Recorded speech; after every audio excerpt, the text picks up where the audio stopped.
Hello! A little while ago, Bethany Griswold asked me a whole bunch of questions that she felt were too short to take up their own whole video, but maybe I could do a video answering a bunch of questions. So that's what this is. These are all of her questions and all of my answers. And go! Question 1. Are there any tricks that are not possible with certain sizes of hoops or that only polypro or thicker hoops will work for? The only trick I know that's impossible to do without hoops of a certain size is a twin hoop move called buzzsaw, which I don't really have hoops quite small enough for and I haven't practiced. So here is a short, crappy display of me attempting to do it. Another trick that might be better with a smaller hoop is the wedgie move, which I'm also not that good at, but I've heard that it's good to have a hoop that fits right underneath your legs, under your crotch, so you can just catch it and up your body. Other than that, most tricks can be done with pretty much any size hoop, depending on your skill level. It's a good idea to practice with your larger hoop first, because you'll have more room and more time to get the skills down, but as you get better, you can challenge yourself to see what tricks you can do with your smaller and lighter hoops. For a lot of on-body stuff, the smaller and lighter hoops are going to be more difficult, but while they're not impossible, you shouldn't feel like a failure if you can't nail every trick with every size hoop. On a side note, lighter hoops are great for doing off-body handwork. They're easier on your hands and you're going to end up with a lot less bruising than if you use your big clunky hoop. Question 2. I have really long hair and it's always in the way. Is this something I can learn to work around, or is it just always going to be in the way? It's honestly a little bit of both.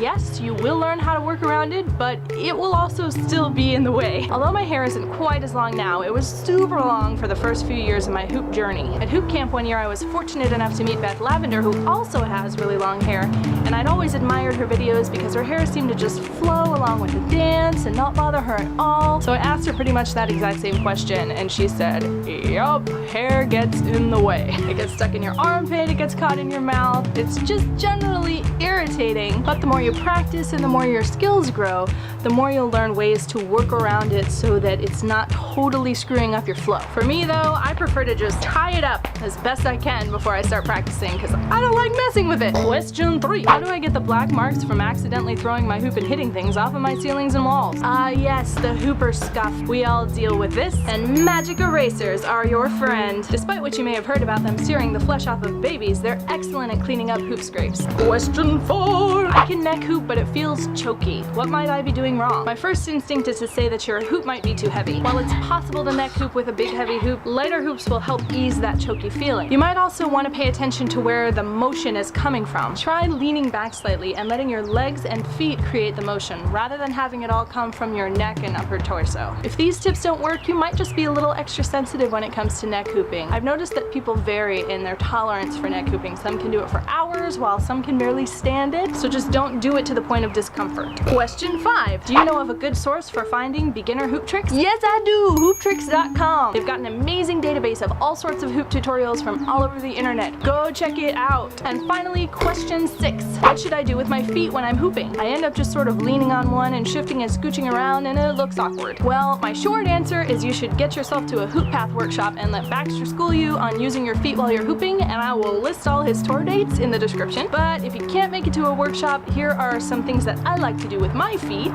March to the beat. Step and tap. But mostly I recommend putting on your favorite music and trying to dance as if you didn't have the hoop on and see what your feet do. You can also challenge yourself to go for a whole song where you don't stop moving your feet the entire time, and eventually you will learn on your own what your feet like to do while you hoop. Well, Bethany, hopefully I was able to answer all of your questions sufficiently. Thank you so much for asking. These were excellent questions. And if any of you guys have any questions you would like to ask, leave them in the comments and I might do another video like this. Also, tell me if you enjoyed this video and want to see more like this. I will see you next time. Happy hooping! Woo!